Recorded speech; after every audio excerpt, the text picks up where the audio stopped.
बिस्मिल्लाहिर्रहमानिर्रहीम, अस्सलाम वालेकुम। This is me Aamir Nazir. Welcome to my YouTube channel.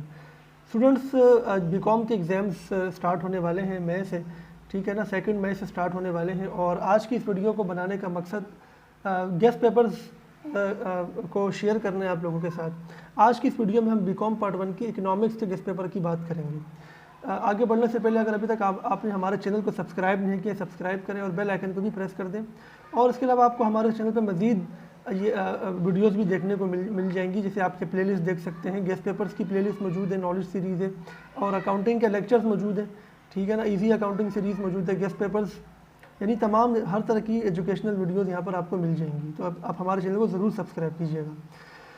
BCom के जो स्टूडेंट्स, वो स्टूडेंट्स जो कि बीकॉम में इनरोल्ड है, जो कि बीकॉम की डिग्री में इनरोल्ड है, एडीसी में इनरोल्ड नहीं है, उनके पेपर्स स्टार्ट होने वाले हैं। तो ये वीडियो जो है हमारी, ये इकोनॉमिक्स के गेस्ट पेपर से रिलेटेड है। आज की इस वीडियो में मैं इकोनॉमिक्स के गेस्ट पेपर को डिस्कस करूँगा, थोड़ा सा बताऊँगा, और ये इंग्लिश और उर्दू दोनों में अवेलेबल है।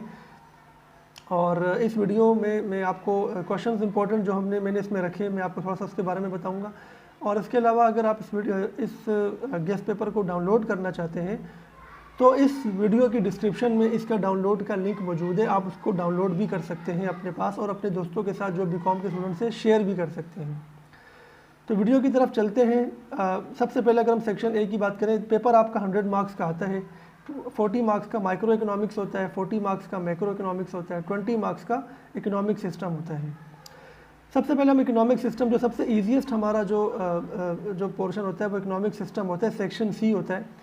पेपर को करने का तरीका ये है कि आपने 3 घंटे में पेपर करना है। इकोनॉमिक्स का पेपर हम कैसे करें, मतलब ना, इसके लिए अलग से मैंने वीडियो बनाई थी, उसका लिंक डिस्क्रिप्शन में मौजूद है कि थ्योरी के पेपर्स को हम कैसे करें, जिसमें इकोनॉमिक्स का पेपर हो गया, आईटीबी का पेपर हो गया, बीकॉम पार्ट 2 के मैनेजमेंट कम्युनिकेशन का पेपर हो गया। वो इस तरह के जो पेपर्स होते हैं जिसे थ्योरी बेस्ड पेपर कहते हैं, उनको सॉल्व कैसे किया जाए, क्या तरीकाकार होना चाहिए कि हमारा 3 घंटे में पूरा पेपर हो जाए, ये बड़ा इंपॉर्टेंट होता है।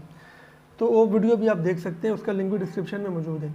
देखिए, सबसे जो पहला क्वेश्चन मैंने रखा है वो इनडिफरेंस कर्व वाले चैप्टर से रखा है, जिसे हम कंज्यूमर इक्विलिब्रियम भी कहते हैं। जो कंज्यूमर इक्विलिब्रियम वाला चैप्टर है, इनडिफरेंस कर्व वाला चैप्टर है, ये अगर आप ये पूरा चैप्टर कर लेते हैं तो आपका कम से कम भी 20 नंबर का सवाल हो जाएगा, क्योंकि एक सवाल तो आपका इसी में से आएगा।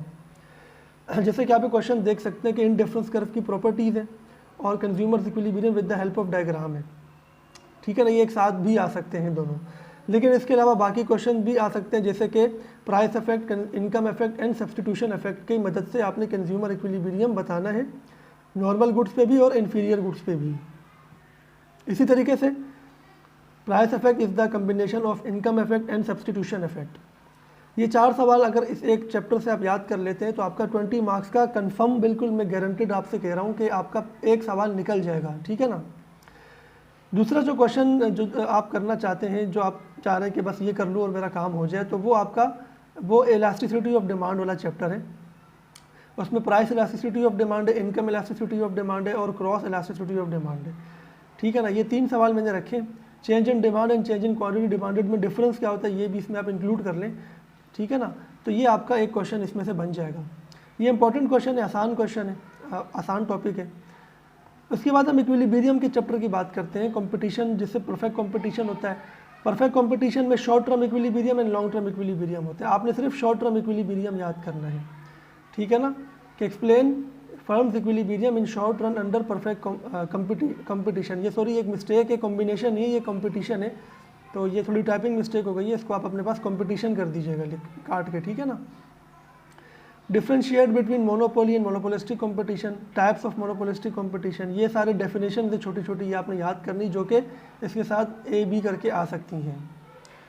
इसी तरीके से आपका मोनोपोलिस्टिक कंपटीशन में शॉर्ट रन और लॉन्ग रन दोनों याद करने हैं आपने। पर मैं दोबारा बता दूं, परफेक्ट कंपटीशन में सिर्फ शॉर्ट रन इक्विलिब्रियम याद करना है, और मोनोपोली और मोनोपोलिस्टिक कंपटीशन में लॉन्ग रन और शॉर्ट रन दोनों आपने याद करने हैं, ठीक है ना। तो ये आपका तीसरा सवाल बन जाएगा। अगर आप इलास्टिसिटी ऑफ डिमांड का चैप्टर छोड़ देते हैं तो और आप सिर्फ ये तीसरा सवाल भी कर लेते, तब भी आपका दूसरा क्वेश्चन आराम से निकल जाएगा। कुछ नोट, शॉर्ट नोट भी आ सकते हैं, जैसे माइक्रो और मैक्रो इकोनॉमिक्स में क्या डिफरेंस है, इंटरनल और एक्सटर्नल इकोनॉमीज़ क्या है, लॉज ऑफ रिटर्न्स क्या होते हैं। लेकिन अगर आप शुरू के 3 सवाल भी कर लेते हैं तो आपका सेक्शन आराम से निकल जाएगा। तो मेरा नहीं ख्याल कितने सारे सवाल मैंने आपको बताए, थोड़े से सवाल बताएं, 3 चैप्टर सिर्फ बताएं। ये अगर आप कर लेंगे, 11 चैप्टर्स हैं बुक में, मैंने आपको 3 चैप्टर्स बताएं, ठीक है ना। यानी इंडिफरेंस कर्व वाला चैप्टर बताया मैंने आपको, और परफेक्ट कंपटीशन वाला बताया, यानी इक्विलिब्रियम वाला, शॉर्ट रन और लॉन्ग रन, ठीक है ना, और इलास्टिसिटी ऑफ डिमांड वाला चैप्टर मैंने आपको बताया है। इसी तरीके से सेक्शन बी मैक्रो इकोनॉमिक्स है, ये भी 40 मार्क्स का होता है, 2 क्वेश्चंस करने होते हैं।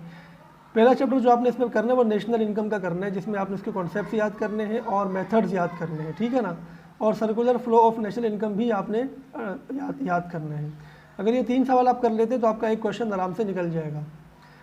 सेकंड क्वेश्चन जो है वो केन्जियन थ्योरी ऑफ एम्प्लॉयमेंट है, जिसमें आप एग्रीगेट डिमांड, एग्रीगेट सप्लाई और इफेक्टिव डिमांड के बारे में पढ़ते हैं, और इसके साथ साथ आपका नेशनल इनकम की डिटर्मिनेशन भी आती है, AD = AS और S = I, यानी aggregate demand = aggregate supply and saving = investment. ये 2 कॉन्सेप्ट हैं जिनके थ्रू आप नेशनल इनकम को डिटरमाइन कर सकते हैं, तो ये क्वेश्चन भी इसके साथ आप इंक्लूड कर सकते हैं। इसके अलावा मल्टीप्लायर और एक्सेलरेशन भी इंपॉर्टेंट है, ये भी आप देख लें, ठीक है ना, और कुछ नोट्स भी मैंने बताए हैं, जैसे ऑटोनोमस एंड इंड्यूस्ड इन्वेस्टमेंट क्या होती है, फेजेस ऑफ बिजनेस साइकिल क्या है, MPC एंड MPS क्या होता है, इन्फ्लेशनरी एंड डिफ्लेशनरी गैप क्या होता है, टाइप ऑफ अनएम्प्लॉयमेंट बताएं, monetary policy and fiscal policy. अब ये 4 सवाल जो मैंने इसमें रखे हैं, 4 बेसिकली ये 4 आप समझ लें कि 4 चैप्टर्स हैं ये, ठीक है ना, या 3 चैप्टर्स है, बाकी जो चौथा सवाल है ये तो इन्हीं चैप्टर्स में से मैंने लिया हुआ है।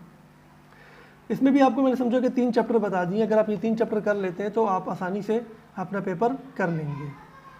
उसके बाद इकोनॉमिक सिस्टम की बात करते हैं। इकोनॉमिक सिस्टम में 4 सिस्टम होते हैं, इस्लामिक इकोनॉमिक सिस्टम होता है, और इसके अलावा सोशलिज्म होता है, कैपिटलिज्म होता है, और मिक्स इकोनॉमिक सिस्टम होता है। लेकिन अगर आप सिर्फ इस्लामिक इकोनॉमिक सिस्टम के ये 2 सवाल कर लेते हैं, क्योंकि इस्लामिक इकोनॉमिक सिस्टम हर साल आता है, एक तो इसके इंपॉर्टेंस या करेक्टरिस्टिक्स बताने, दूसरा इसके ऑब्जेक्टिव बताने हैं। अगर आप इस्लामिक इकोनॉमिक सिस्टम कर लेते हैं तो आपका ये तीसरा सवाल हो जाता है। अगर आप ITB की तैयारी कर रहे हैं, ITB का पेपर आई थिंक पहले इकोनॉमिक्स से, तो बहुत ही ईजी हो जाएगा, क्योंकि ITB के अंदर भी इकोनॉमिक सिस्टम का पूरा चैप्टर मौजूद है। आप उसको याद कर लेंगे ITB के लिए, तो आपका ये सेक्शन C ऑटोमेटिकली यहाँ पे कवर हो जाएगा। पेपर को करने का तरीका ये है, आपकी मर्ज़ी है जैसे करें, लेकिन मैं आपको अपनी सजेशन या अपने पॉइंट ऑफ व्यू से बता रहा हूँ। पहले तो ये देख लें, उर्दू में भी ये मौजूद है नीचे, तो उर्दू वाले इसी की ट्रांसलेशन यहाँ मौजूद है, ये उर्दू में इसको देख सकते हैं, ठीक है ना, तो उर्दू में ही मैंने इसको ट्रांसलेट किया हुआ है, और एक्सप्लेन मैंने वैसे ही कर दिया है, इंग्लिश का उर्दू का भी वैसे ही होगा, ठीक है ना। सेक्शन C सबसे पहले अटेम्प्ट करें, मेरी सजेशन है, क्योंकि सेक्शन C आसान होता है, छोटा होता है, एक ही सवाल करना होता है इसके अंदर, और 20 नंबर का होता है, तो आपका माइंड होना चाहिए कि आधे घंटे में एक सवाल ये हो जाना चाहिए, 20 मार्क्स का। हर सेक्शन को 1 घंटा दें आप, यानी सेक्शन B 1 घंटे में करना है, ये माइंड बनाए। 1 घंटे में सेक्शन A करना है और आधे घंटे में सेक्शन C करना है, तो ये 2.5 घंटे बनते हैं। इसका फ़ायदा ये होता है कि आज जो आपका आधा घंटा बच जाता है, ऑब्वियसली आपको पेपर कभी लेट मिलता है, आप उसमें उसको फिलअप भी करते हैं, लाइंस भी ड्रॉ करते हैं, 15-20 मिनट आपके उसमें जाते ही जाते हैं, ठीक है ना। इसलिए आपने पेपर को 3 घंटे का अज्यूम नहीं करना, आपने 2.5 घंटे का अज्यूम करना है। एक क्वेश्चन के अगर आप सपोज कोई सवाल 10 नंबर का है, तो उसमें आपने 5 से ज़्यादा हेडिंग्स डिफाइन नहीं करनी है। वैसे इकोनॉमिक्स में हेडिंग्स नहीं होती, मोस्टली सिर्फ सेक्शन C में ये जो सेक्शन C के सवाल हैं इसमें हेडिंग्स हो सकती हैं और होती हैं। तो अगर 20 नंबर का सवाल आ जाता है कि इस्लामिक इकोनॉमिक सिस्टम के फीचर्स बताए, तो आपने मैक्सिमम 10 हेडिंग्स लिखनी है, हर हेडिंग 4 से 5 लाइनों की हो मैक्सिमम, ठीक है ना, क्योंकि एक हेडिंग के 2 नंबर होते हैं, तो 10 हेडिंग के 20 नंबर होंगे। सेक्शन C के बाद आप सेक्शन B करना चाहे सेक्शन B कर लें या A कर लें, कोई मसला नहीं है, लेकिन मेरा सजेशन ये कि पहले सेक्शन C करें आप, वो आसान है, उसमें ग्राफ भी नहीं बनाने, तो आपका पेपर जल्दी होने के चांसेस हैं। और सेक्शन A में तो ग्राफ्स बहुत ज़्यादा हैं, और सेक्शन B में भी ग्राफ्स मौजूद हैं, ठीक है ना। तो इकोनॉमिक्स का ये पेपर आप डाउनलोड करना चाहें तो डाउनलोड कर सकते हैं मेरे इस चैनल से। मैंने इसी वीडियो की डिस्क्रिप्शन में इसका लिंक दे दिया है, वहाँ से आप इसको लाजमी डाउनलोड कर लें, ठीक है ना। और कोई भी क्वेश्चन आप कमेंट में हमसे पूछ सकते हैं, और इंशाल्लाह आपका पेपर अच्छा होगा। और इसके अलावा अकाउंटिंग के भी लेक्चर्स जैसे मैंने बताया मौजूद हैं, अकाउंटिंग वाले जो हैं वो अकाउंटिंग के लेक्चर्स यहाँ से देख सकते हैं।